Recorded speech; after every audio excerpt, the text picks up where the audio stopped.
Hey friends, so it's almost 8 a.m. It's like 7:40 a.m. and I've just been spending all night working on my book. I'm developing this sort of routine which is happening where I get a bunch of writing done at like 4 a.m. or something, where I get sleepy at like 8 p.m. So I go to bed at 9 and then wake up at 1 something a.m. and then there's like a quiet writing time for me. So I write. Been making pretty good progress on my book, and so yesterday my sense of time is whack. But in my previous video I was talking about the emotional ups and downs of writing a book, and I think the end is in sight. I think I am, you know, now that I look at it, I feel like it was right of me to kind of let the book sit for a while so that I could kind of let it let it get away from me, sort of, so that I can now look at the words in the book with a bit more emotional distance, and I can see where it's clunky, I can see where stuff needs to be cut, and I have a pretty good feeling about the next couple of days and the writing that I'm gonna do.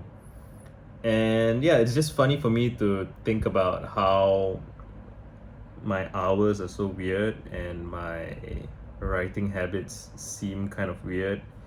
And have I talked about not being on Twitter? So I did do a bunch of tweets today, but on main. So I have multiple Twitter accounts. I have my main Twitter account. I have my locked alt. I have multiple other alts. But those are the main three accounts that I use: my main, my locked alt, and my other off main, which is it's called VV Lives, which was I kind of intended it to be a workout alt, and then I haven't been working out. It is what it is, it just sort of ebbs and flows. And it's been an interesting experience for me to not be tweeting on main. I feel like, and even just to drastically reduce the amount that I tweet on main, I feel like there is a kind of group mind that exists in between all of the people who tweet regularly in the space that I hang out in. And it's great. I love the people there. I consider many of them my best friends alive right now. Like people I have very intimate relationships with psychologically. Even if we've never met, I just feel like we know each other's minds so well, and we've shared our thoughts more intimately than with some of our real life friends, so called, right? Families. And yet I do feel that, so the experience, I tweeted this on my Lyft's account, that I feel like the tendrils of my mind are intertwined with the group mind, and that there's something about that experience. It is initially, it's very comforting and it's reassuring, and it's even kind of enjoyable and pleasurable and satisfying to have my thoughts intertwined with other people's thoughts. Like we are supporting each other, and it's very, you know like where we have differences, it makes for interesting creative challenges, and we push each other and we get better. I've been talking about how I'm passionate about scenes and wanting to build scenes, and that's a part of it, right? People having this interconnections between each other, and my thoughts are in your graph, your thoughts are in my graph, and we push each other. But at the same time, I do feel like I have been feeling a little bit claustrophobic, I think, being kind of around the same people all the time, who I love. Again, I feel compelled to repeat. And I posted on my other alt that a couple of days of not tweeting as much, and I'm starting to sense that, I think I am over-indexed on Twitter a little bit. Like I'm too sensitive to it. I've been paying too much attention to it. It occupies too much of my mind, my headspace, so much so that I can sense people's moods, or what I think their moods are. And when someone's having a bad day or someone's upset with something, I take it kind of personally, even if there's nothing to do with me, right? It's just a friend of mine kind of having a bad day on their own, and there's a part of me that feels like, oh, that person is part of my, so my mind is intertwined with the group mind. And if someone in the group is having a bad day, I felt like it's my responsibility to go in there and try and fix things, right? Try and make them feel better. And to some degree, I think people do appreciate like my shows of support, like when I heart something, right, and I reply something friendly and positive.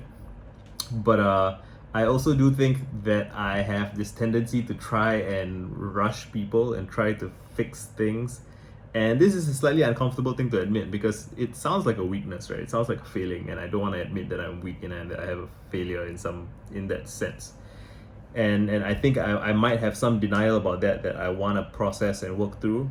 And so at the same time, I've been practicing music, and I've been talking about how I learned from Victor Wooten that you should play the so-called wrong notes up and down the fretboard, practice the chromatic scale, get the notes wrong, and feel how the so-called wrong notes feel. Feel the tension, feel the dissonance, right? And don't be in a rush to kind of get rid of it.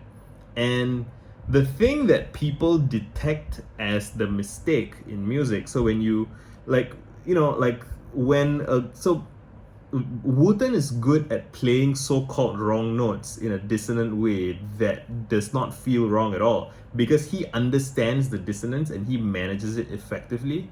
And when I watch myself practice music, I can see the flinch. I get the wrong note. I'm like, I play it wrong and I shake my head. There's this shit, mistake. Fuck. Like oops, I laugh. That kind of thing. And those flinches, those reactions are what signal that a mistake has been made. It's not the actual sound is not nearly as dissonant as I feel it is, right? So it's my interpretation of that sound that interprets it as a mistake. And I think this is a thing that artists are like skilled professional artists and musicians, they have learned to have this healthy relationship with mistakes, and they're okay with mistakes, they're okay with dissonance. They kind of artfully go around it. They don't panic, they don't flinch, they don't kind of freak out.